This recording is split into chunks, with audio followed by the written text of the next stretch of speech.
over that Judith takes that part and does some lobbying work concerning Euro HTA, because patient participation is very necessary in that field, because up to now, I do not see any patient participation in concerning medicines. I sent you the link. You can look. Uwe, we have there is another team at Eurodis working on HTA. Ah, perfect.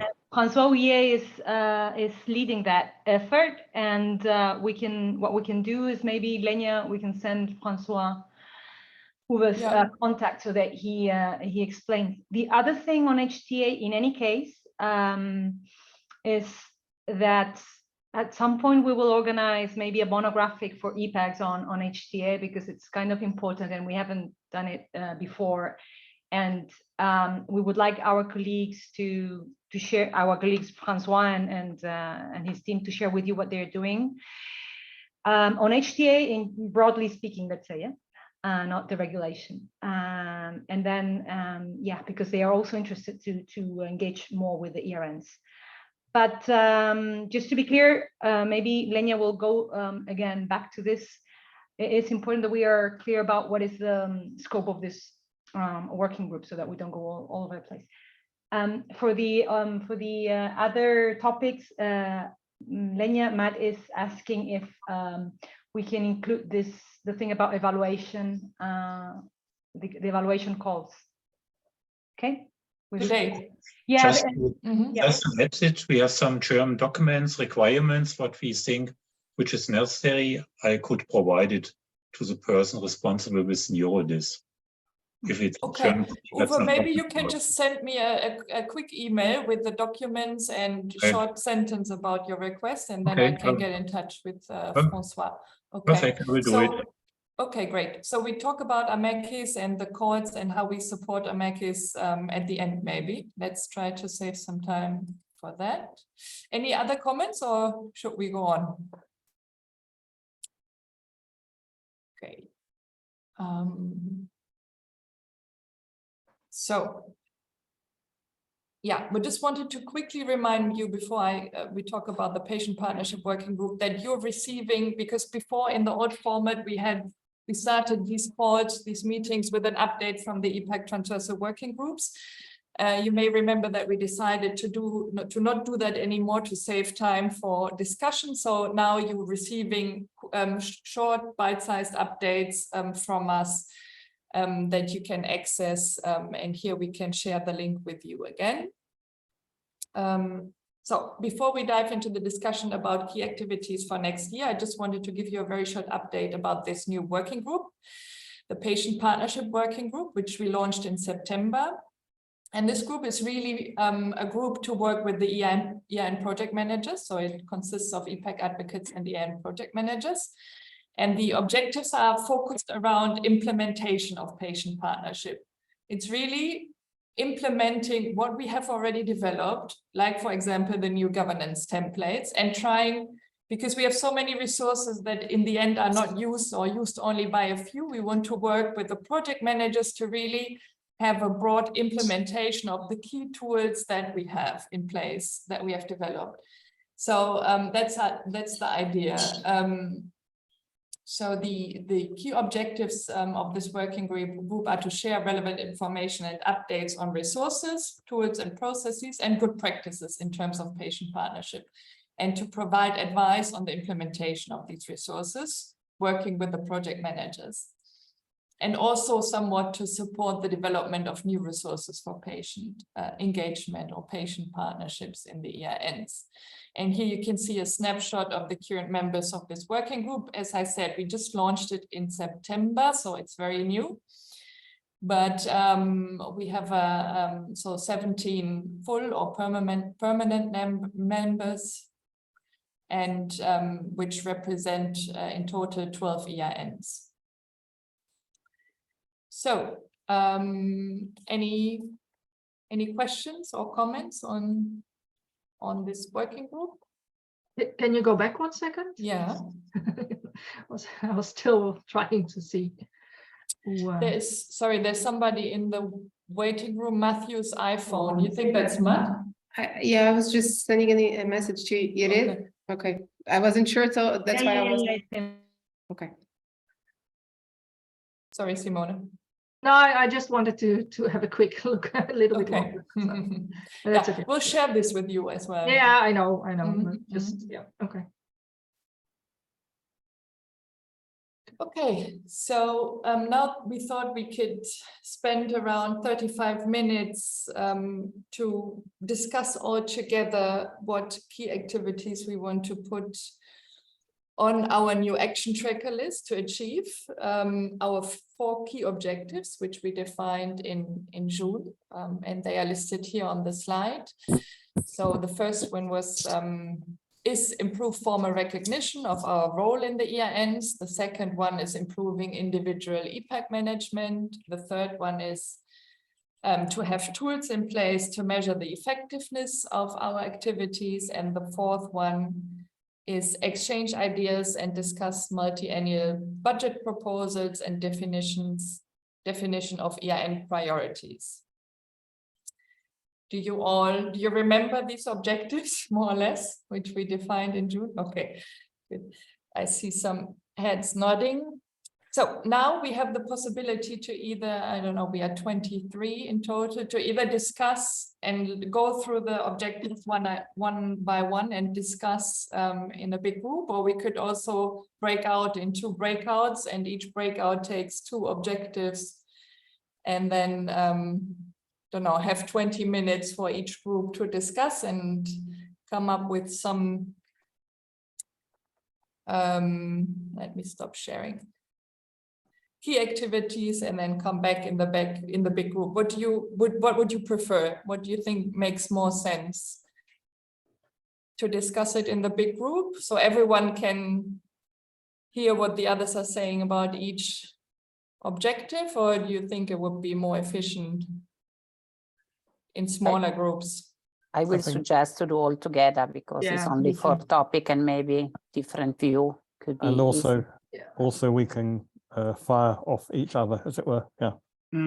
But the only question I have is, maybe can we start with the last one, because that's okay. Yeah. So I've put the last one on a slide. Let me just go back to my slides. Just a second. We also wanted to share the new one with you, but yeah, let's go first to the old one. You want me to get the old one here? No, I think I have it here on the, yeah. So these were basically the main points from the old one. The ones in green are the ones which we sort of removed because they don't really fit under the scope, the renewed objectives anymore. And the yellow ones are the ones that we suggested to keep for now. So there's this whole, well, maybe have a look first and then we can discuss if you have specific questions. So the green ones are the ones that we removed, and the yellow ones are the ones we suggest to keep. and these are all the ones that we have on this one page? There's also this page. So the last ones I didn't list because the last ones were activities that fell under the scope of the horizontal working groups. And we said that these topics would now be covered by the horizontal working groups, these advocacy and other. But I'm sorry, but I don't see anything related to the ERN priorities and budget here. Is that correct? No, because it's the old action tracker list. Okay. I thought that's what you wanted to. No, I meant from the 4 to start with the last one. Sorry. On the 4 topic. Yes, I don't follow in you. I understand also. The last point start with point number 4 instead of the number 1. Is correctly, Simone? Exactly. Okay. Exactly, yeah. So from the 4 topics that we agreed. Yeah. But to start the discussion on the 4th one, the budgets and the priorities. Ah, okay. I thought you. Sorry. Okay, I misunderstood.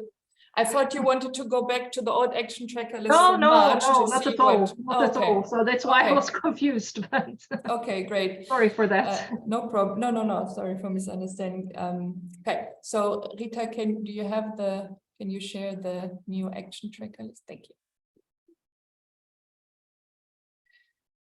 So this is the new action tracker list with the new objectives. Here you can see objective 1, improve formal recognition of our role in the ERNs. And here we've already populated this with some of the old action from the old action tracker list that we thought still fits to this. And now we can move down to the 4th objective, because you said you wanted to start with the 4th one. Yeah. Okay, so exchange ideas and discuss multi-annual budget proposals and definition of ERN priorities. Yes. Okay, so I'll shut up and I'll let you start.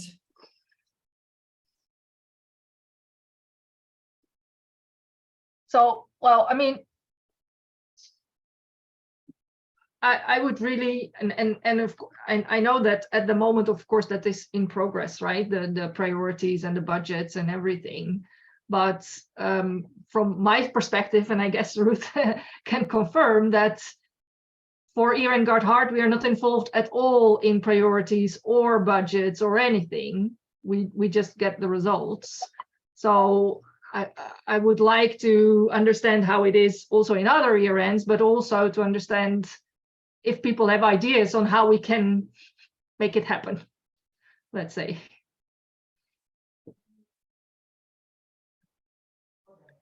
Simone, when you say we're not involved, do you mean the ePAGs are not, or do you mean we in your particular ERN are not involved? We in our particular ERN as ePAGs are not involved. As ePAGs? As ePAGs.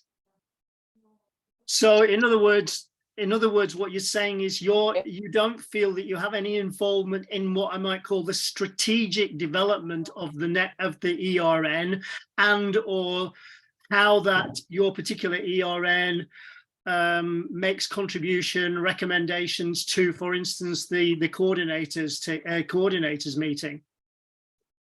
Yes. Yeah. I assume, Ruth, you agree with me, right? Yes, we are not directly involved. We don't have, I don't know, does any other ePAG group has a defined budget for the ePAGs themselves? We don't. So what I asked just a short time before was that we get a budget for an annual meeting, because we had our last meeting in 2018. A physical meeting, and I know that we have the ERN Gotthard spends budget for national patient meetings. I propose to have at least one national patient meeting replaced by an ePAG meeting. But that is just really for the ePAGs, right? But if we talk about the strategic ideas for the ERN, or what is planned for the next few years in terms of the working groups or anything, we are not involved at all. We don't know, because we don't have any working groups. But you are not on the board. Sorry, Ruth or Simone, one of you is in the board, right? Yeah. Yes, on the paper. Okay. But we are in the board, and we are attending the board meetings, but that's about it, right? Yeah, that's the only thing where there's interaction is in the board meeting, and sometimes they even didn't allow my co-chair to attend the board meeting, so I was there on my own. So yeah. But that's what we wanted to discuss in the patient clinician feedback session, which was now postponed from spring to autumn, and then now we decided to have it face-to-face. So it will be postponed until March next year. So that's why I hope after this feedback session it will improve. But so Graham, listening to your question, you have an influence as ePAGs on your ERN. Yeah, I mean, through the board meetings where there are, I think, well, there can be up to 6 patient representatives on the board. At the moment, we've got 3, plus me. I don't have a vote on the board, neither does the actual coordinator. That was one of the kind of little details we built into the constitution of Wernicke. But I mean, I'm also on the coordination team as well, together with the coordinator and the 2 deputy coordinators and the project manager. So yeah, I mean, I personally and 3 others, when it comes to a board meeting, do get involved with discussions about the strategic direction of the network and conversations which we have about feedback from the coordinators meetings and so on. So yeah, I guess we're lucky and do feel quite engaged really with the entire process. And just as a point of detail in terms of budget, we have most years, obviously during COVID it was different, but during most years we have had within the total budget an item which provided for 1 face-to-face meeting a year for the ePAGs, which generally we've used, although I can't remember one occasion when we did it and didn't invite at least the coordinator and some of the lead clinicians to join us as well, so that again we weren't kind of in a private huddle just talking about, you know, how good or how bad things were, but we used it as an opportunity to set the agenda, if you like, but also to invite and engage with some of the leading clinicians. But I mean, I'm kind of feeling that, you know, maybe we're fortunate, but maybe these are also examples of good practice. And I think I'm just thinking about the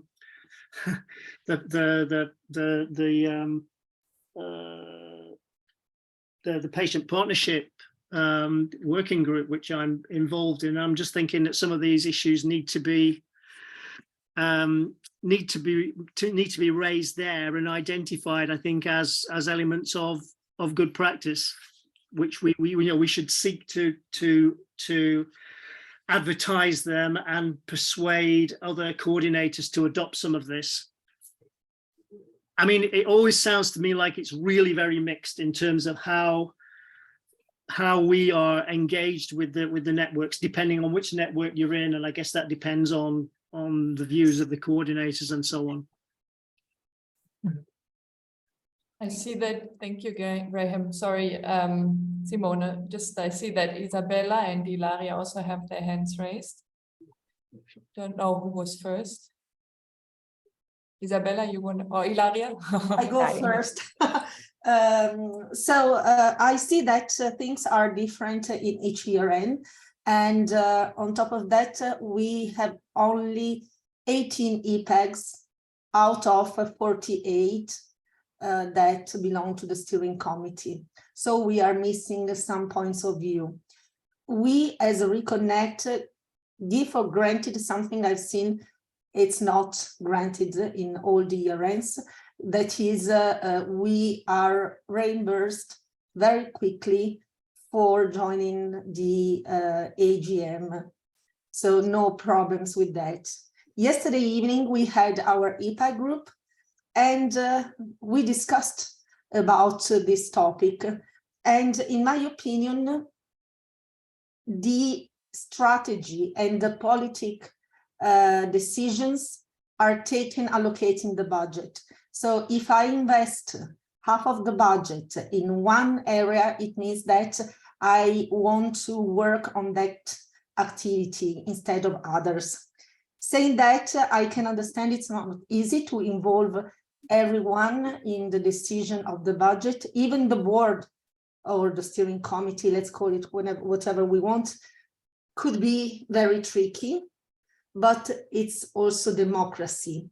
And yesterday I launched the idea that was very well accepted by the ePAGs to invite 1 or 2 of you in our next meetings to share how you have been involved in the budget decision-making process. And only through the best practices we can bring some requests to Reconnect, which is usually very happy also to help us and to co-work with us. And as I said, we are just less than a half. So why don't develop a very short, brief survey with maximum 5 questions to understand how it works in all the year ends. So we can have a better picture of the level of involvement of the ePAGs and of the people in the steering groups. Yeah, I will be interested for sure. Yeah, it would be good to have the actual facts, wouldn't it?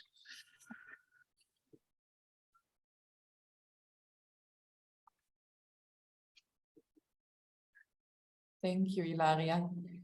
Isabella? No, I think it's a very, very important topic, and it's important that we know the rules, how we can be proactive when we spoke about strategic activity and also the budget. And I tell you, last time in ePAG, when we start, everything was ongoing, so it was not possible to change something. After that, 18 months was the prolong of the year end. We tried to achieve some budget from support secretary and some ePAG activity, but internal of the structure of the year end ePAG.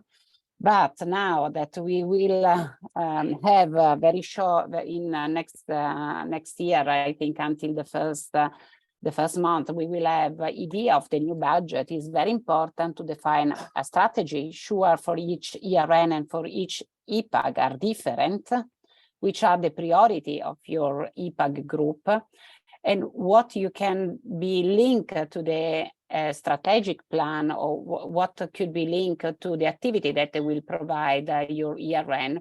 Is very important to define a project and a budget also for the ePAG.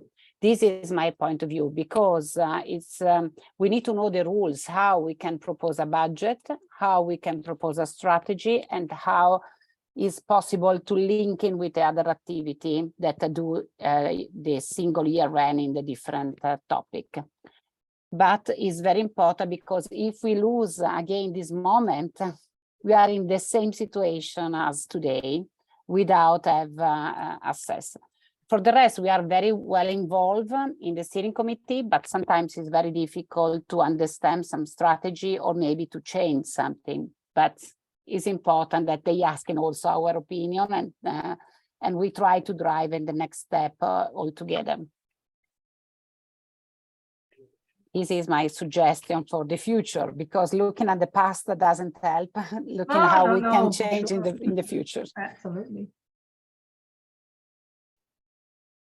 Okay, Dorica and Alison raised their hand. Yeah, I just wanted to add that in Ithaca we also participated in the debate regarding the budget, how to use the budget, together with the experts and working group chairs. And we have a small budget for training and of ePAGs, and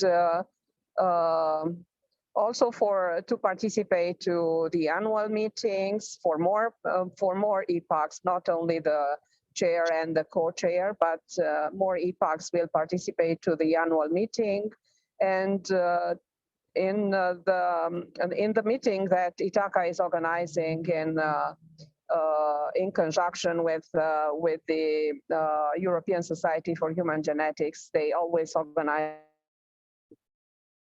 meeting of Ithaca, and ePAGs are also reimbursed to participate to this meeting. Co-chair and co-chair usually for this meeting, but for the annual meeting, as many ePAGs as registered are reimbursed now. So that's in Ithaca.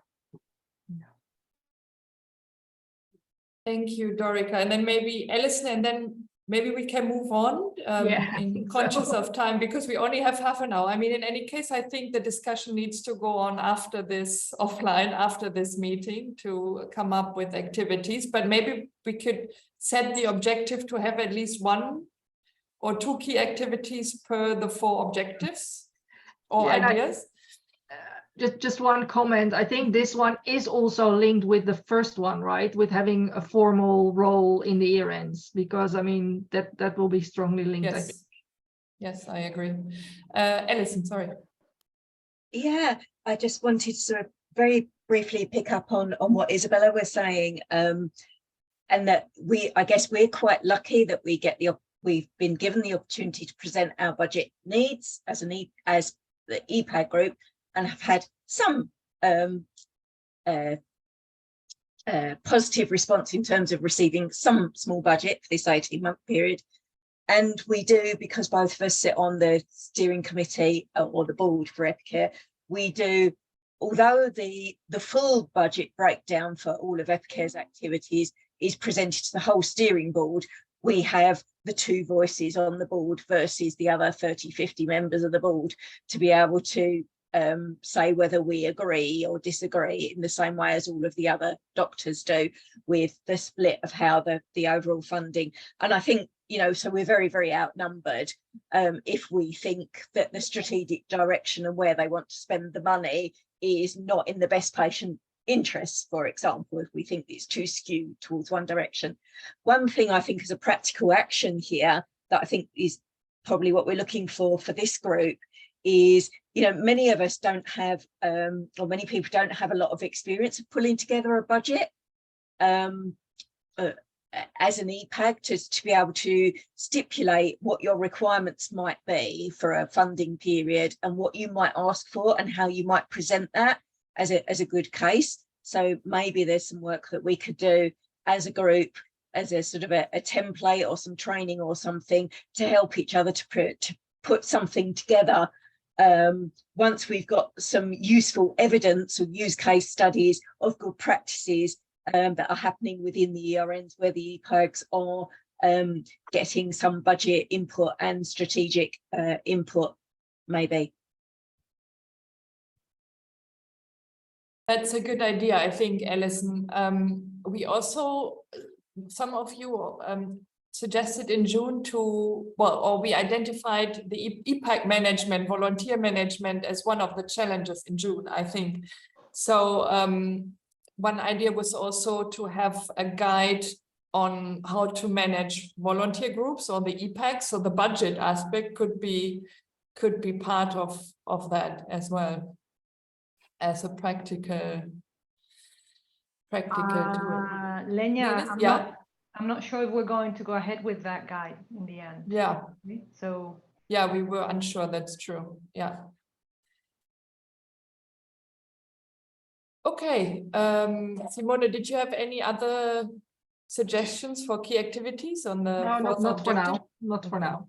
I think to have a survey to show how other ERNs are doing it, or how other ePAGs are doing it, and hopefully we can show that quite some are really involving us, can help us in the discussion with our ERN Gardhart, but maybe also for some others where we are not involved at the moment. So I think that's a short survey could, and the results of the survey could surely help.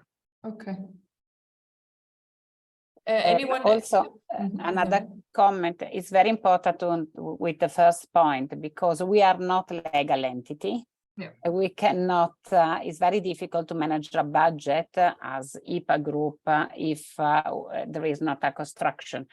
And I want to avoid that the direction is go to a group of patient organization that existed for a group of disease in Europe, instead to find a solution for the ePAG.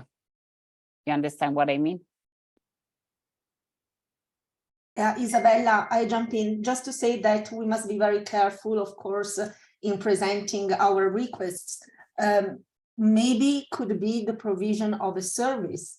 So I mean, or if a ePAG group wants to meet somewhere, can be the reimbursement of the travel and the hotel costs. Other one want to improve their education activities. So the implementation of these working tasks. So no transition of money from one side to the other. Otherwise, we will be stopped before starting. No.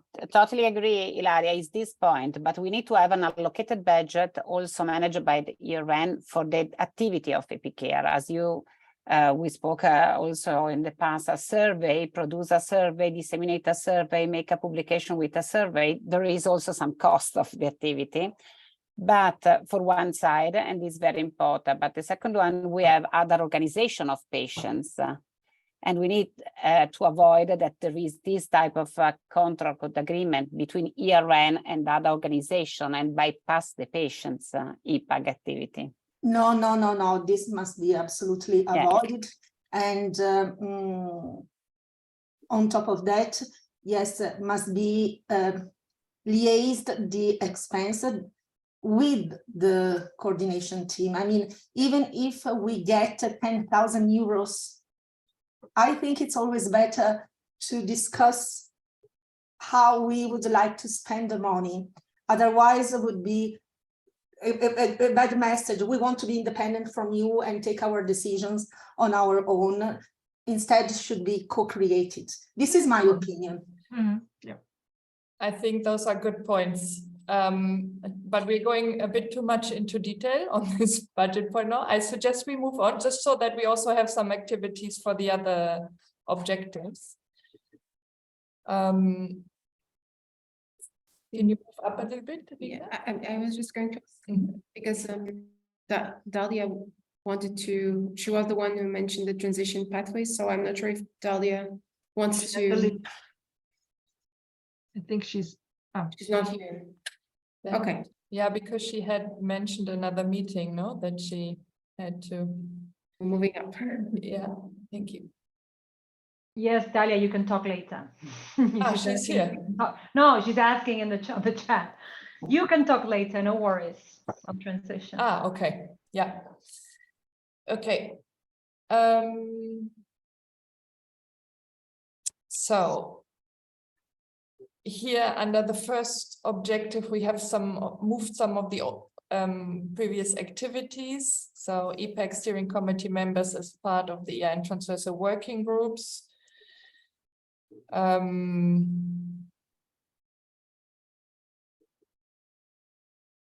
Survey on compensation. We will have the results, a presentation on the results in January or February, so early next year.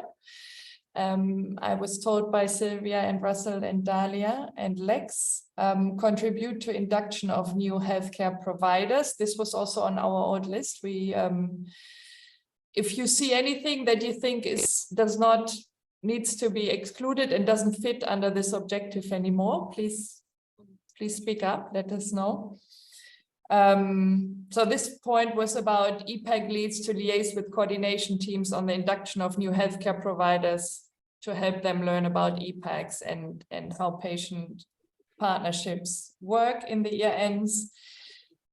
Develop further the ePAG induction package, a template package that can be used easily by all ePAGs to help with the induction of newcomers. So this is something Rita and I are working on together with Ilaria and Sylvia to develop a template package.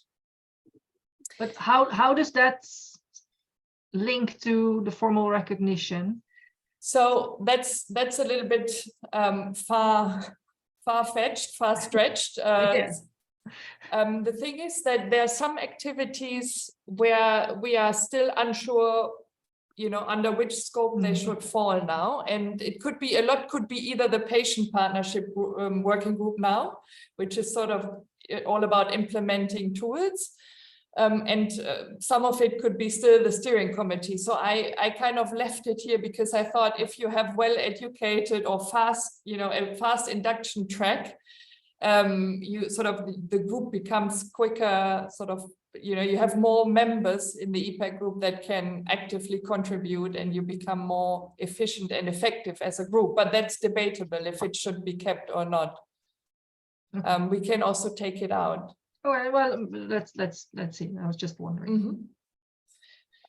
So then we had left over an important topic, actually, the inclusiveness, the breaking down the language barriers. This is actually something we wanted to work on, or I wanted to work on for quite a while, and I haven't come to it yet. That was about creating a survey to assess the needs in terms of translations for non-English speakers. Again, this is improve this, the skills, the way the ePAG is functioned, but it's not really maybe linked to the former role. That's debatable. And then is there another one? No. Okay. So what do you think? You think you have, Simone, because you mentioned it, you have some opinions about what needs to go out or what needs to go in terms of new activities? If you think about the objective itself, to be honest, I don't have a strong idea on how you could improve it, apart from maybe it would be even through that new working group where you are working together with the project managers. Because, I mean, we can do whatever we want, right? But to have a formal recognition, we need the ERNs. We cannot do it on our own. So for me, yeah, we would need to have somehow have a discussion with the ERNs to see how we can have a more formal place there. Yeah, maybe we can add that as a new. Maybe Lenya. Yeah. So one of the things here is for the ones that have implemented the kind of the new governance approach. One of the things that we have included, and I know Eurogen, I think, is going to do it, but I'm not sure when and how, is to have patient organizations signing an agreement with the ERN. It's already happening in Eurocan. So we got that example from Eurocan, actually. It's just a piece of paper, but it does add a little bit of formality to the whole thing. So it's a patient organization signing a bilateral agreement with the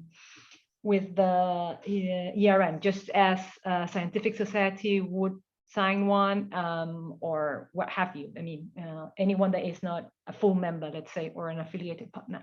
So that's another way. Governance is very important. It doesn't. You don't need to follow the governance approach from, the one that we have in the new templates. It doesn't matter which governance approach you follow, but it goes a long way when you formalize things, and it's not just a piece of paper, but everyone understands what's in that piece of paper, let's say, and you explain clearly the rules, and there is a little bit of discussion around the commitment that the patient organization that designates a patient representative gets into, etc. So I think that there is a lot around implementation of governance here that needs to happen. In some areas, it's already happening. Yeah, the ones that are more kind of Eurocans did it from the beginning, for instance. That's also high on the agenda of the new patient partnership working group. The implementation and raising awareness of these documents and agreements. But yeah, we can add it here too, if everyone agrees. Good point. There are several hands up. I don't know who was first. Graham, maybe, or Ruth? Ruth. Ruth, okay. I think it was me. I just have a question because we have some new ePAGs who are sort of lost, and I wanted to know if there are new introduction webinars or if this material is already we have finished. induction calls twice a year. Yeah, and we when will be the next? The next one will be February next year. Okay. And we can share all our materials with, if you have newcomers that request, that would like to have a call now, we are always also open to do that and to share the materials. Just let us know. Okay. Thanks. Thank you. And then who was next? Me. Okay, thank you.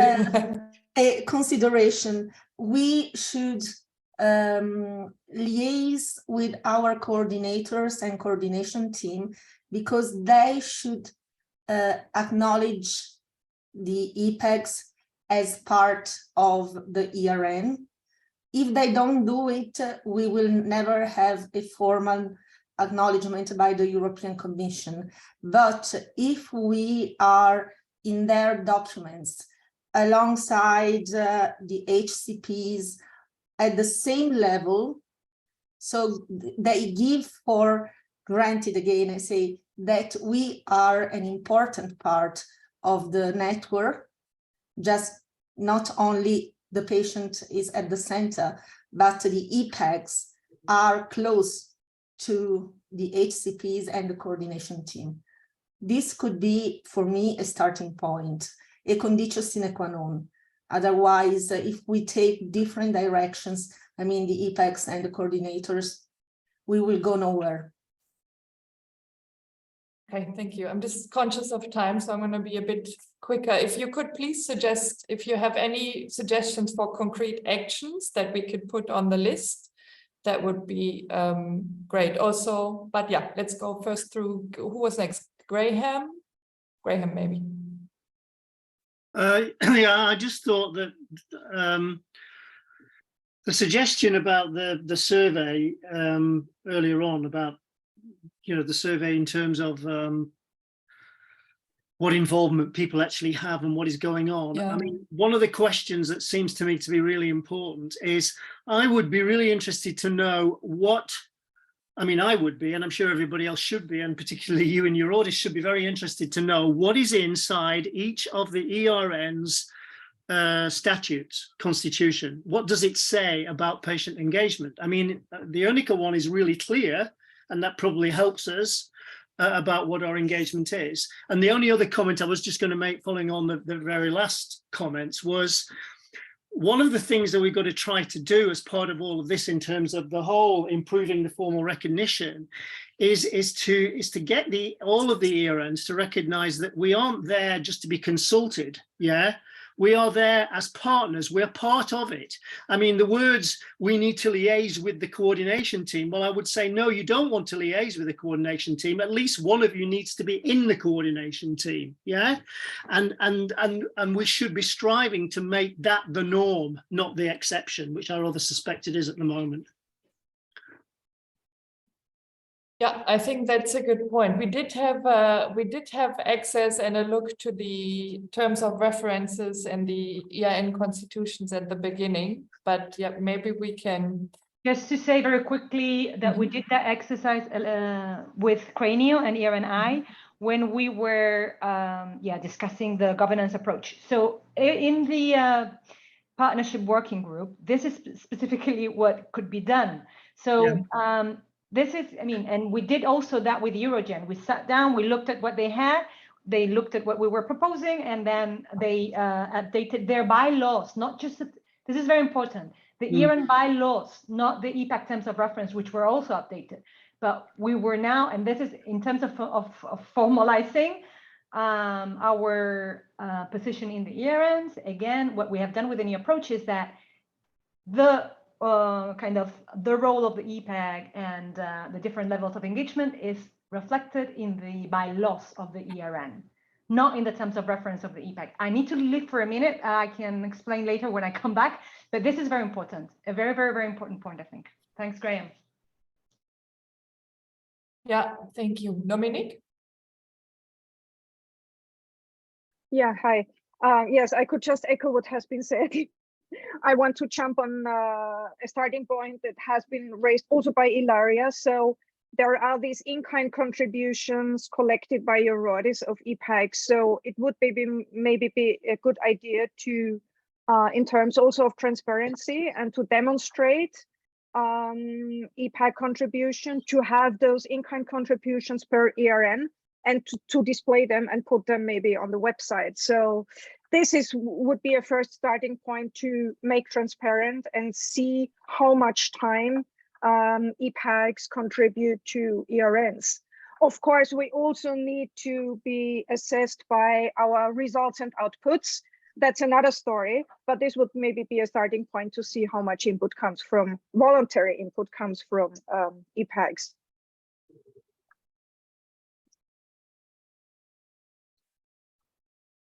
Yeah, that's also an important point. Thank you, Dominic. Don't see any more hands raised.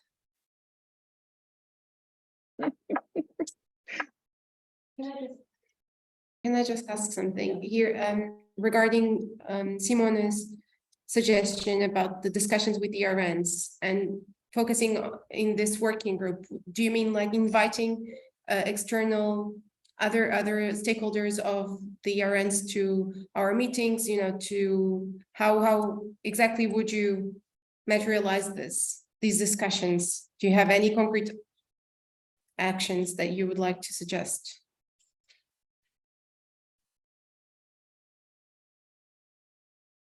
No. Okay, maybe that's something that we need then to reflect later on, how we're going to do this.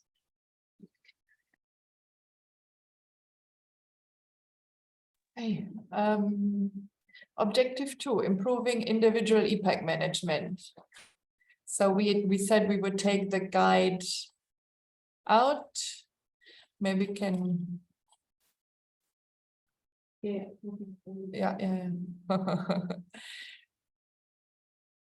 Yeah.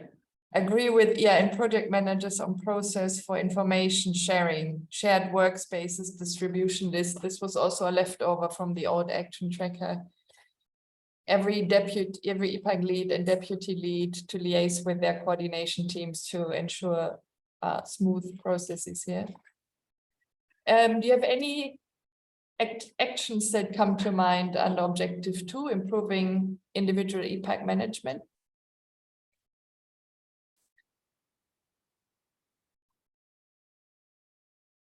Or objective 3, tools to measure the effectiveness of our activities?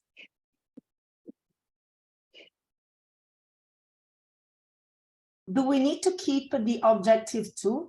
Because the first is out, and maybe we can merge the second point into others. Seems not to be so successful, this topic. To delete the point 2, agree with we can delete it, absolutely. If you the all others agree, of course. Yeah. Everyone agrees. If you don't agree, say, please speak up. Okay, so we can delete also point 2.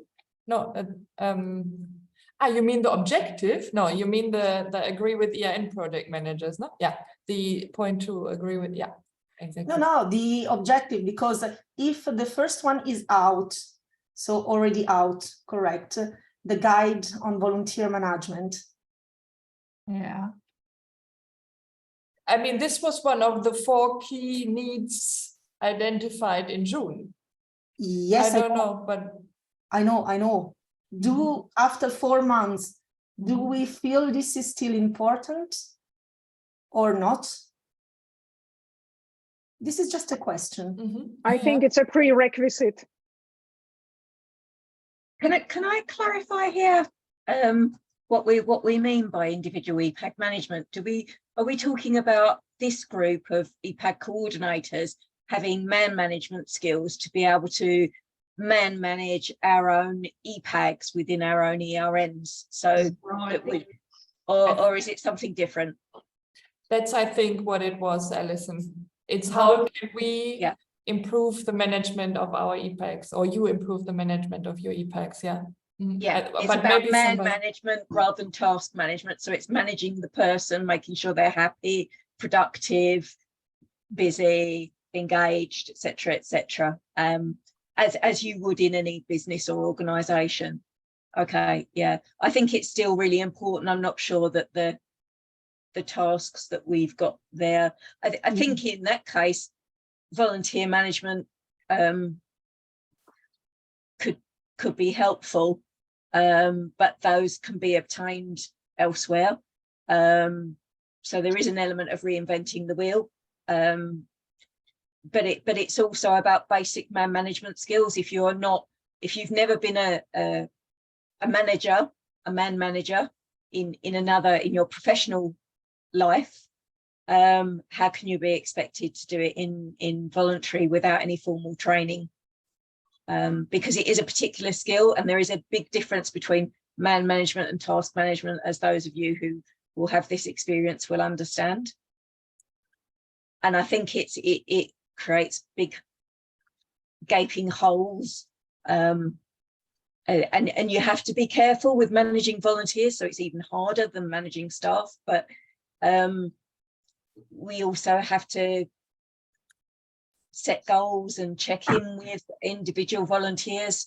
Otherwise, we will disengage with them. May I ask something without raising a hand?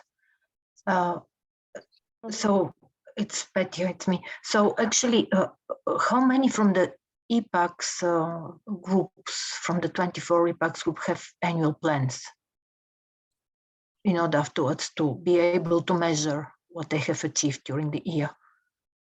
Yes, we have a special budget, a task force that we need to cover in the 18 months, for example. We have a deliverable topic. So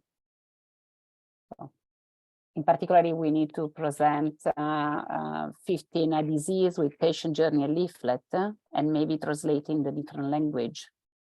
We have some activity. That's a goal for you as an ePAG or for the ERN? No, as ePAG. As ePAG. Together with it's not actually fully ePAG because we have dependencies on so it's more of an ERN deliverable. It's an ePAG initiative led initiative, but if we don't achieve that goal, it could be as a result of the healthcare professionals doing their side of the bargain, their part of the work that we are dependent on. I think when we talk, that's about task management, deliverables, and that's about tasks. What we're talking about here is managing the people, managing. Yeah, but I think the question from Petya is a good one, and I think it has to be added to the survey, right? It's to see how many ePAGs really have a year plan, because for me, I don't think. Yeah, actually, in order to be able to manage something which should be tangible, of course, it should be related to an action, to KPI, let's say. It should be a plan. Yes. Even if there'll be one or two deliverables. The plan could be, for example, that the ePAGs will we have another will one. Suggest, let's say, topics to the agenda, to the agendas at the coordinating committees, for example, and I'm just speaking by heart, but I think that is a very, very, very good starting point, because sometimes I'm hearing that the ePAGs, some ePAGs are dysfunctional. Function is going, to my understanding, when the group is building together a plan, what we are doing currently, for objectives and tasks behind, when the group has a plan, and when the plan could be 1 or 3 objectives for the year, the objectives could, and afterwards when the objectives are fulfilled, and to have a track record. And I'm really curious how many ePAGs have really action plans, and whether we could, let's say again here, on the basis of best practice, for example, from Epicare and from C2C really, and in that way we could see afterwards how and who is also delivering. Yeah. Because sometimes you know that there are some ePAGs who are simply traveling, they are reactive. The workload comes on the shoulders of the chair and of the co-chair, who are even afterwards responsible to report back, though I don't think that we have to manage that with the terms of reference. I suppose that it should be managed by having an action plan. An action plan, a yearly action plan. I agree. Yeah. I completely agree. May I just yeah, we are in the same ePAG, Petya, so I know I'm quite aware of what you are talking about. So this cannot be regulated by terms of reference. This is just team management and also team commitment. And yes, but we have our ePAG meeting next time, so we will raise that again, Petya, and we will make a plan. Okay. for the we will put this on the agenda. We won't make the plan because it is not only our responsibility as co-chairs and chairs to just produce something and everybody else says yes and no and does something else at the end of the day or nothing. So yeah, thank you for raising that, Patty. So we add sharing action points, experiences about it, or maybe a template action point. Okay, so the discussion is over. Unfortunately, we didn't have enough time, of course, to finish, but we'll speak with the new co-chairs, and that is, we'll speak about that after this, to see how we take this further and develop this action tracker list further after this meeting. Well, I just want to ask any final comments, maybe? Lenya, with this absenteeism, which I have seen in the tracker, it's really a good point because we are sorry, we didn't say anything about this. So this point, internal ePAG steering committee management is, of course, not one of our 4 key objectives, but here we wanted to keep track on some important points that are internal to the management of this group. So we'll follow up with you on that. It's also something we want to discuss with and the whether co-chairs. and whether also the organizations who have endorsed the absentees, what could be their reaction also? Yeah. Since anyway, the ePAGs are representing communities. Yeah, and they have this responsibility. No, I absolutely agree, and we will follow up with them, and we'll keep you updated. We'll see with the new co-chairs how to take this on, but it's on the list. We'll do something about it for sure. Thank you, Peter. Lenya, do you want to go back? Sorry, I was I'm busy. Do you want to go back to the thing that I wanted to say? Can we move on, and then is it because now the time is over for this discussion point actually? But do you think? How long do you think it would take you? No, I just 2 seconds just to then say. Go ahead. Okay. Quickly. Then I think there was an exchange of WhatsApp of messages in the chat that people wanted to have to know what happens if there are working groups on transitional pathways. We have started a transitional pathway in Eurogen, but I've been talking about it since the beginning, I think, of the beginning of the year ends. And we have a working group also in Ernica on transition now. And so we are working, Eurogen and Ernica, together on this. But I know that there are other groups that would like to join. So my advice is to let's have, if I don't know who is interested in transitional in transition pathways, for who has I don't know, the pediatric section has to go into adulthood. If we can have like a transversal transitional pathway for general, because there are general things that they are transversal to all the diseases, let's say. But then we can, I don't know, we can have something more robust together and work on that together. Like so Graham. Graham. No, I just wanted to endorse what Dalia said, obviously. And also, I seem to remember that I kind of suggested some time ago that this whole area of identifying issues which are common to either all or some of the ERNs is, I think, an important part of the work we do as a steering group as well. So, I think this is a great initiative, great idea to try and identify those ERNs which could participate with us on those aspects of this particular topic, which are very much generic rather than specific to a disease or a disease group.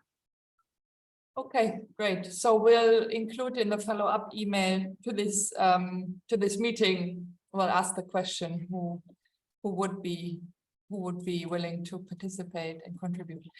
Okay, Ines, are you there? Yes, I'm here. Yes. Okay.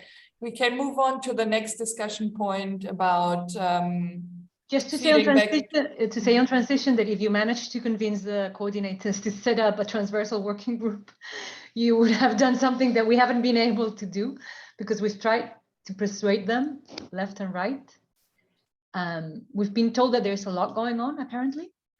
but that's it. I mean, Dalia, yeah, Dalia and I have been really trying, but no, we've just faced a wall all the time. But I think it's very important. And one of the things, Dalia, wanted to also add to this is that there will be work on care pathways in the joint action on integration. And I'm trying to add the transition dimension to that. Yeah, I think you have, I have your face here. No, so no worries. Okay, so on this point yeah, information flows. Dears, we've had some, let's say, people coming to us because they don't get all the information that or a lot of the information that we share with you in the ePAG steering committee. So people from your ePAGs that are not aware of some of the key topics that are discussed here. So so that we're all clear, the structure that we have set up with this working group and with the other working groups is relies on something that is very important, that is you understanding when a topic is of relevance and you need to share back with your own groups. If that doesn't happen, the information stops here. We are also trying to kind of help with this by setting up this working group with the project managers, so that, you know, we also share information with project managers, so it's not just you. But I want to make sure, or I would like to understand, first of all, if you have any problems with the topics that are being discussed here, when it comes to, whomever is mute herself, is it Petia? Sorry. So yeah, first of all, I want to understand if you have, I guess that you have lots of other topics that you need to discuss in your regular meetings, but it will be very good if you could add as by default an update of the ePAG from the ePAG steering committee, or any of the other transversal working groups at your orders, when you think and you feel that there is a key topic that has been discussed and you need to feedback. It is important that you use your own common sense. You don't have to explain everything that we're talking here. It's not necessary.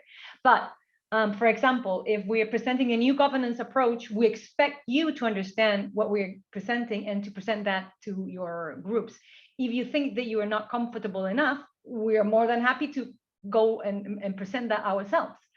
But I'm just saying that I think that this is not happening as regularly as it should. And I want to understand what are the bottlenecks, or if you have, or what are your challenges, really, to see if we can help in any way.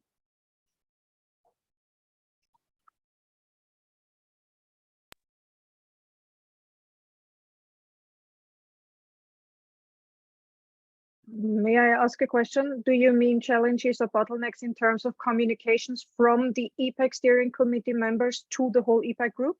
Is that what, do I understand that right? Or yeah, if you have anything that, maybe some of the topics that are discussed here, you don't get, you're not 100% sure that you understand what's being discussed, and then you're not 100% sure how to explain it to your ePAG. But well, the thing is, it seems to be a one-way direction, you could, if you communicate to them, that's good, of course, and this is necessary and absolutely a prerequisite to fulfill the role of being an ePAG a member of the ePAG steering committee. On the other hand, and Petya, maybe you think the same, you just provide information and input, and you get nothing in return. So we are always the providers of information and always pushing for actions, and and that's it. Maybe so that's my impression and my feeling. So after so many years of doing this, so maybe what we can do is, I think on our side, to facilitate this and to make sure it works, is to highlight whenever we think a topic needs to be communicated, with a little bit of time to the ePAGs, individual ePAGs, that we say it or we highlight it somehow. You know, other times it will be you just picking up whatever you think is important, but some of the topics are really important that they go, you know, they trickle down to the group, and the others listen to this and have the opportunity to give feedback. So we will do that. We will try to flag the topics that are of most relevance, or any decisions or something. What do you think, Lenya? Because it's really, I mean, it has happened a couple of times that we've got people saying, well, what is this? And then we were like, well, this was presented to the steering committee, and yes, but we haven't seen it. Yeah. So it's a problem also for the you know, the structure that we have set up, because if, you know, if that side doesn't work, then yes, Ilaria, sorry. No, that's true, Ines, because correct me if I'm wrong, Charissa, about 1 year ago, we were told that we were not reporting enough to our group, and I think this was true. So we now start the meeting after the steering committee with the first point in the agenda, the report of the steering committee, using the slides, some of the slides that you used during the meeting.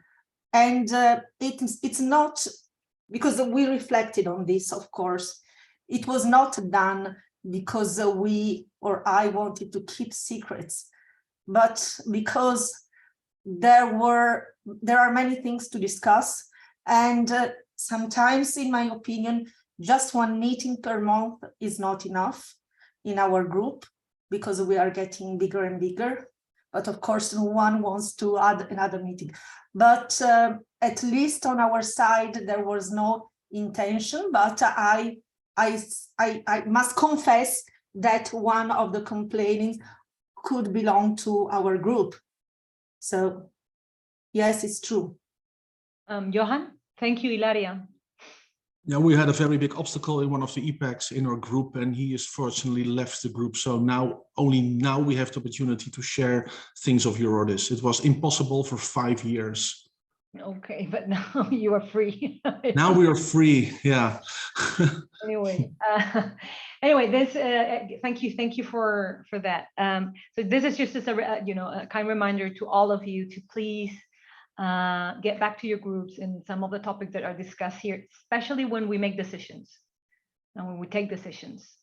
And Lenya will highlight, will flag it to you, etc. But and if you have, and for the horizontal working groups, it's the same. If you have any problems because you just want one of us there, let us know. Okay, and that's it on my side, I think. Great, thank you, Ines. Thank you, everyone. That was quick, so we can move on to the next point, and that is the new chairmanship. We just would like to go through this new format that we developed for the ePAG steering committee, and to recap a little bit on the new ePAG steering committee structure and organization, including the role which we defined together in June. So you may remember that we said that the steering committee would give advice to the ERNs, the European Commission, and the Board of Member States on patient partnerships in the ERNs, and ensure a common approach to involving patients in the ERNs. And it does this by identifying, sharing experiences, discussing and making recommendations regarding issues which are common across the 24 or to a subset of the 24. Reporting on important updates on ERN-related initiatives to the 24 ePAGs and gathering their feedback, so what we just talked about, and identifying areas for additional horizontal ePAG working groups. And now I hand over to Rita, who will go through the new chairmanship structure. Thank you, Lenya.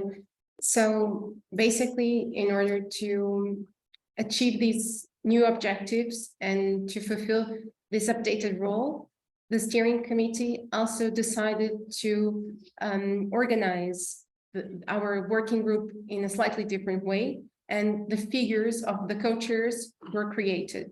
So the proposal is that we have 3 co-chairs, 2 of whom are ePAG leads, and the third one is a Eurodis staff member. And these, the co-chair, their role really is to guide and steer the group towards meeting these objectives. But before we further explain how the appointment of the co-chairs and their mandates is going to work, maybe Lenny, if we move to the other slide, we also. Yeah, I just wanted to, if I can just add that sorry, can you mute for a second? Thank you, because I hear the echo.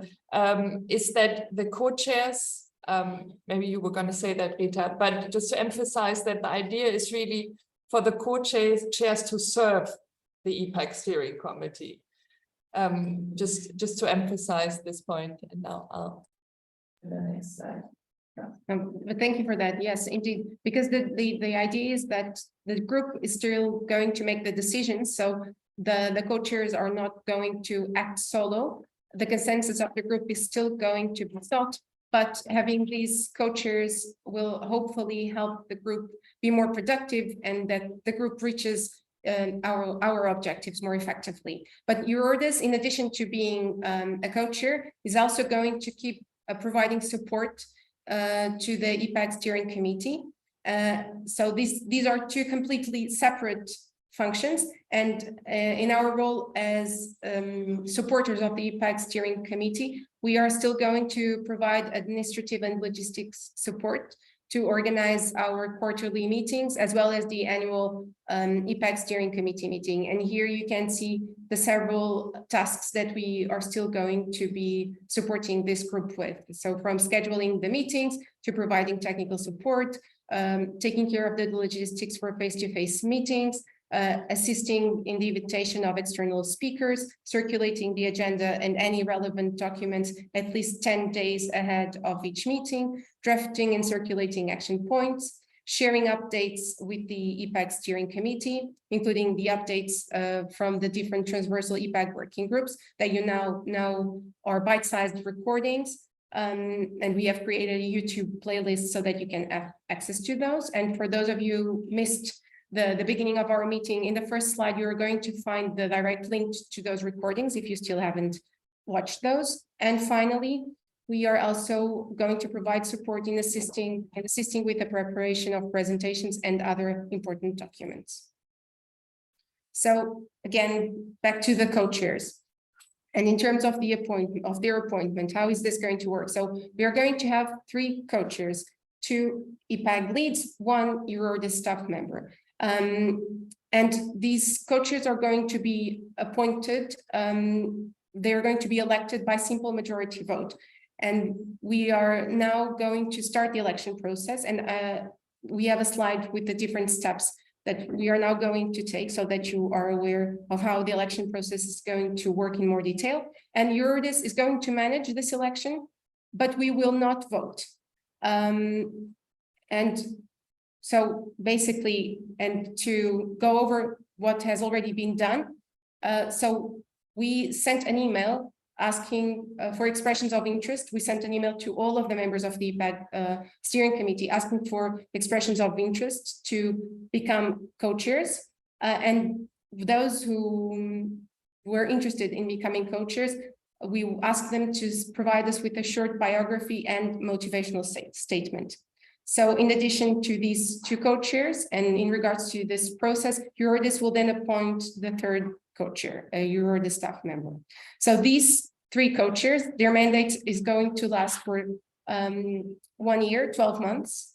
The first mandate is going to start in January 2023, and it's going to last until the 31st of December 2023.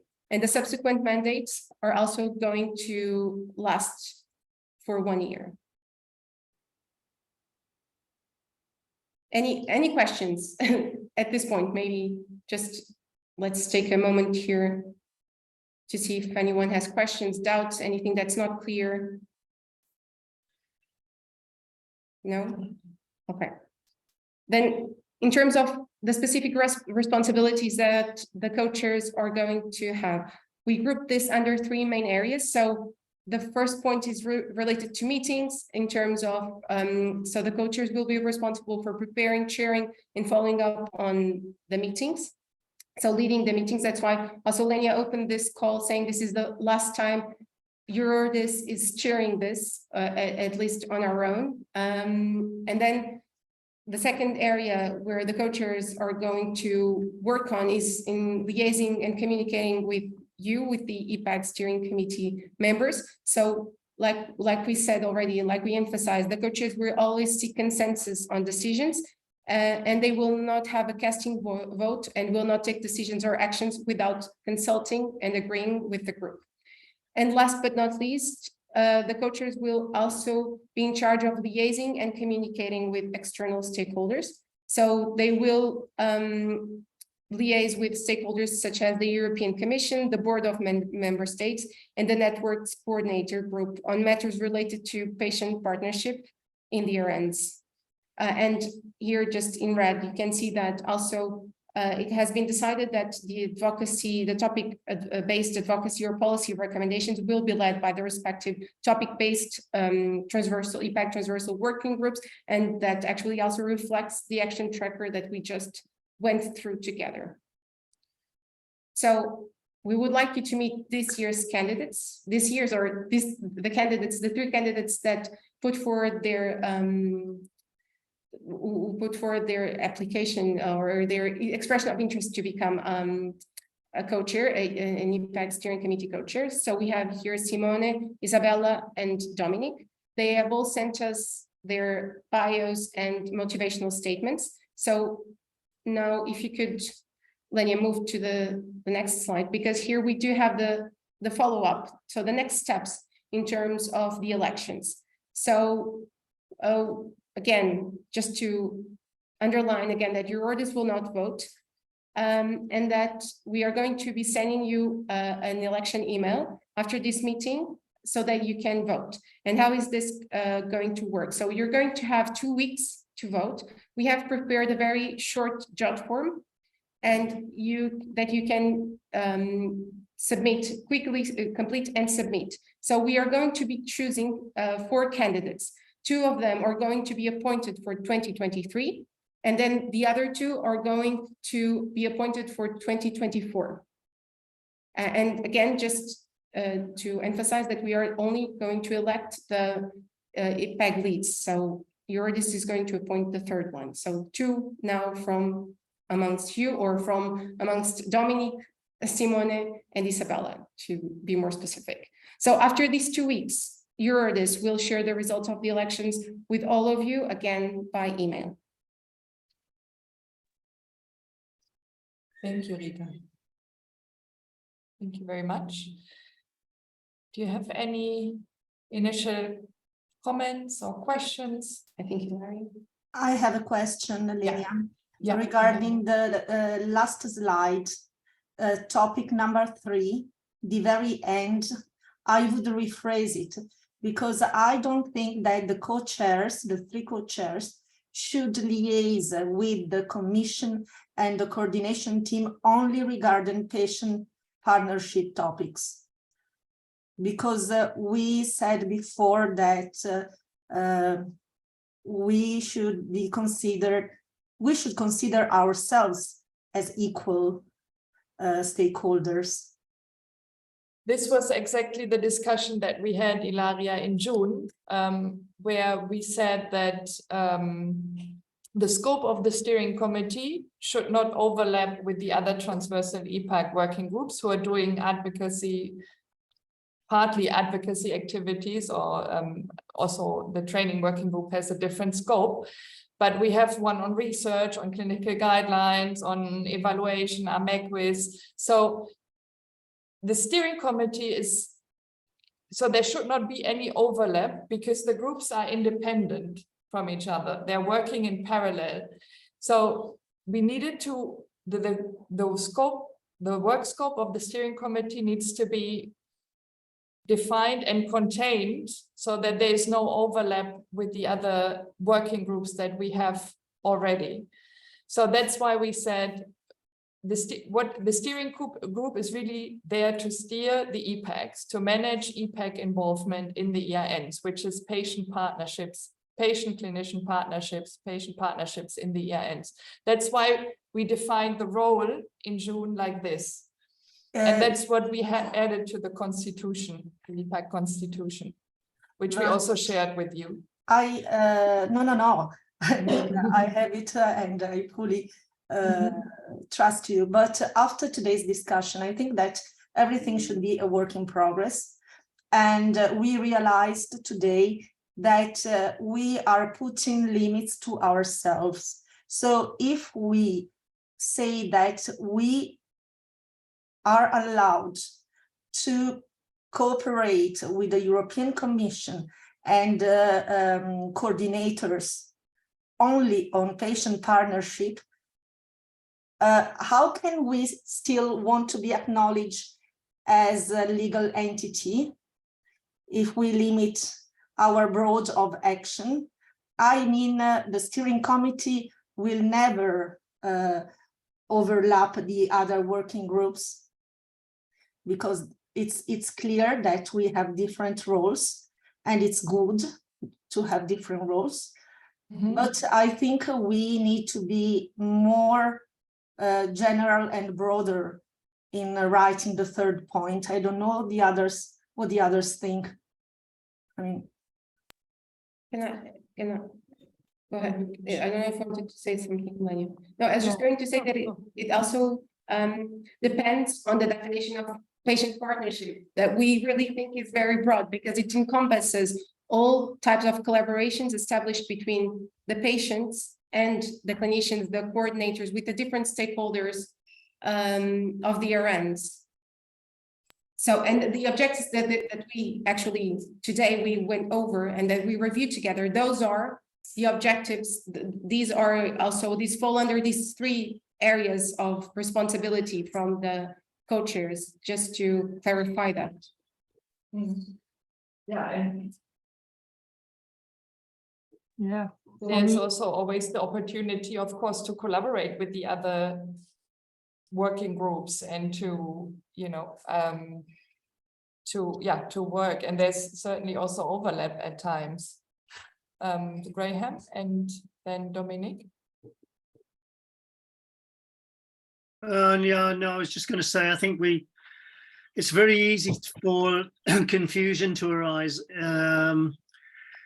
I think I understand the point that's being made, quite honestly, which is that we have ambition to participate generally and to be part of the representation which is made, for instance, by the coordinators with the Board of Member States and with the European Commission. So I think that was the point that was being made.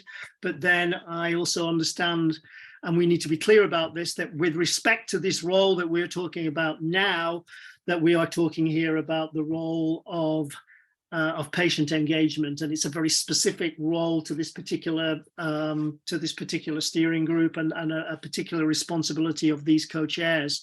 But I can't possibly disagree with the ambition that patient representation should be part of, as a full partner, should be part of the broader representation which is made to the European Union and to the Board of Member States.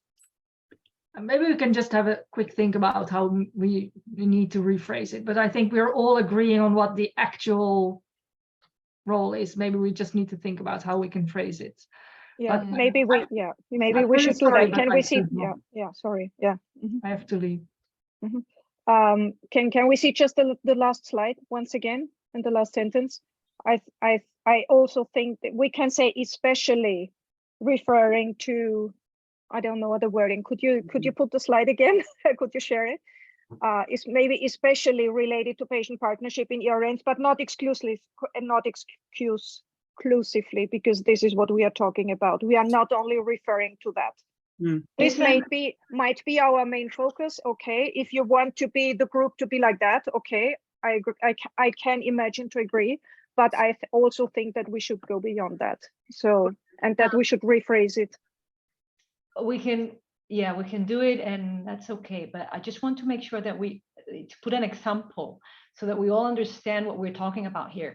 Of course, you can be engaged in all topics that are relevant to the ERNs. What we are saying is that if there is, for example, a piece of advocacy that needs to be done around evaluation of the ERNs, we don't have the time to discuss that in depth in this working group, in the steering committee. Well, we do that in the MECIS task force, and we have long discussions around that, and we can come to an agreement on what we want to do in terms of advocacy there, because it's a very specific topic that needs a lot of discussion. So while I understand that you want to leave flexibility, etc., what happens really is because we have limited time, we bring into this working group the topics around partnership, which are very critical, not solved. There's a lot of work to be done yet. And when there is anything around registries or data, we don't discuss it here. I can tell you, we don't bring it here because it's such a difficult topic that we use the registries and research working group to discuss that. So it's also a way that we need also to organize it somehow, because otherwise it just gets impossible. But I understand completely that, what Ilaria was saying. We're not saying that this cannot happen. We're just saying that we would like to be, to make sure that everyone understands how it's organized. Topic-based, let's say. Okay, so we'll have a look at the wording together with the co-chairs, and then we'll suggest something, bring it back to you. Thank you. Thank you, everyone. And then Matt is here to give us an update and is waiting on AMECIS, right? And the work, the individual calls that you've been having on with ePAG groups to present how we can help. And sorry, I'm putting you on the spot. I keep it short because I've just been sending everyone here an email. Okay. So the assessment process, the evaluation process of the ERNs is beginning. The project managers are starting to, there'll be a webinar in a couple of weeks by the Commission and the independent evaluation body, which will start the process for self-assessment. And the self-assessment, I think, will go through till January. You've probably seen some of the webinars we've done on AMECIS and the evaluation process and the important role patient representatives will have in that process. Patient representatives will be interviewed as part of the evaluation. We've pulled together a guide which we've shared, and we've done a webinar on that. But one of the key things is if when it gets to the interview phase, which is after the self-assessment, the network coordinators and other people will be interviewed as well. I think it's important that we warm up the discussion in your ePAG group before those interviews take place. Because patient representatives, actually their views will be very central and have been positioned in this, actually our contribution, with that contribution, there's responsibility which comes to it. And I think we need to prepare a discussion as each of the ePAG groups like Epicare together, the ladies, and to talk through some of the areas which potentially could be asked in that interview process, because they're quite qualitative. How far do you think Isabel and Alison has Epicare fulfilled its objectives set out in the cross-border? What do you think of the ERN system as a whole? They're quite subjective questions. And what I've done with 3 of the ePAG groups so far, I've done it with Dahlia, with the Epicare, Eurogen. I'm doing one with Rita, and I've done one with Rare Skin, is to have a call with the patient representatives together. The project manager's normally there as well, because I think that's good as well. And to highlight the role and your contribution in that process, so everyone's up to speed and knows what's going to happen. And then to facilitate some of those questions, which I think will be asked. So as a group, you can discuss them together. So then if you get picked, Isabel, sorry for picking you out, then you've also had a discussion as a group. So you understand the views of the group, not just your own view. We don't know who's going to be interviewed, but I've got a working idea of how they'll do that. So I've just been emailing you all, Petya, Dominique, Graham, Johan, Ilyara, Alison, Isabel, all of you, to say, if you would like, we could organize an hour and a half call in the next month to 6 weeks, or even to the end of January, to have a call together as a group, as your ePAG group together, so you can be better briefed on your role, everyone, and your contribution, and to start some of that initial warming up the discussion. So I've sent you all an email just now individually. And if you want to think about it and come back to me on a one-to-one basis, that's fine. And if you're interested, then I'll organise a finer time which suits you. The calls which we've had so far have been really good, actually. So I don't know what your views are. I don't know whether the chat's really active. So I can't read the chat. Any initial thoughts? Is it something you would like? Yes, absolutely. Oh, Ilyara, thank you very much. Yes. Super. So No, just come thank back you. to me via email, and we'll find a suitable time. But yeah, it's really good. It's a nice sort of pause and going, where are we up to? What have we achieved? What else do we need to achieve? I think it's nice discussion, actually. Matt, do you want to organize separate meetings per ePAG group? Yes. So for yours, for Reconnect, I've emailed you and a couple of others, including the project manager. I've included the project managers in because I think it's good that they're there as well. Yes, and maybe if you agree, I would extend the invite also to our coordination team. As you like. I mean, it's I've contacted you as the leads, but I haven't emailed everyone in the group. You know what I mean? So it's for you to give me direction and to coordinate with them, and then we can find a suitable time. But I think this is such an important point in the process of the lifespan of the networks, and it's really important that I think your voice in this will have weight. And forgive me, as patient representatives, we all could do more. The networks could always achieve more. And it's good to have a balanced view and to be able to also celebrate the successes as well. And to, even with Dalia, who's very positive, when you have that discussion, you end up focusing on the negatives or what needs to be solved, because that's a natural thing. So it's just about trying to bring to the surface the good as well as the stuff which needs improving. Turning 180 degrees. Yes. Yeah. No, thank you, Matt. I think it's a good opportunity not only for the interview, but also for make really a point internal of ePAG to check a little bit the positive, the negative point, and make a balance, because not all are so share also opinion where we are. I think it's something that we can use as a point, looking a little bit as internal team where we are, and some suggestion, because as you see, the question could be also personal, but we need to represent also the opinion of everyone and not the single opinion. So I will try to make a doodle and define one date possible early in December if it's possible, or we can touch with another meeting half an hour more, maybe. It takes about an hour, just over an hour, to go through the different things and have a discussion. Okay, this is what I want to know. How do you prefer, Matt, to do that? To be, let's say, 3 ePAGs together, 3 ePAG groups together, or group by group? No, group by group. So for your network, it's important that we talk and say, well, where has Rare Eye achieved its original objectives? We'll get confirmation what those original objectives were.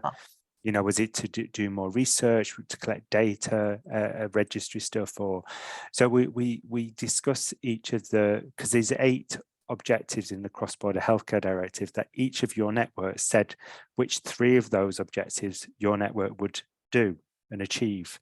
Yeah, thank you very, very much. By the way, not many of you and the project managers know the original 3 objectives, and the assessors will go to the original application and say, well, and some were crazy. I don't know whether we've got someone from Rare Skin.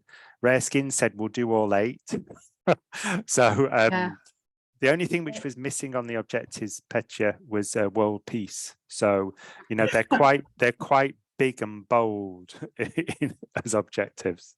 we have asked, by the way, during the last one of the recent coordinating committee, and actually, except probably Dominique, myself, and the project manager, nobody was aware. Therefore, I'm really strongly in favor to have soon, as soon as possible. Anyway, next week we will discuss that, because next week we are going to have a face-to-face meeting. Super.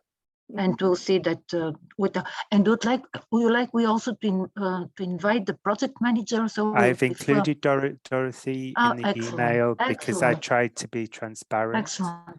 And for me, these processes aren't a hurdle to be crossed. They're a point which we can use to strengthen and improve. So it's a really positive process in my view. So I've already replied to you, Matt. Graham. I've already replied to you. Oh, always ahead of the curve, Graham. Thank you very much.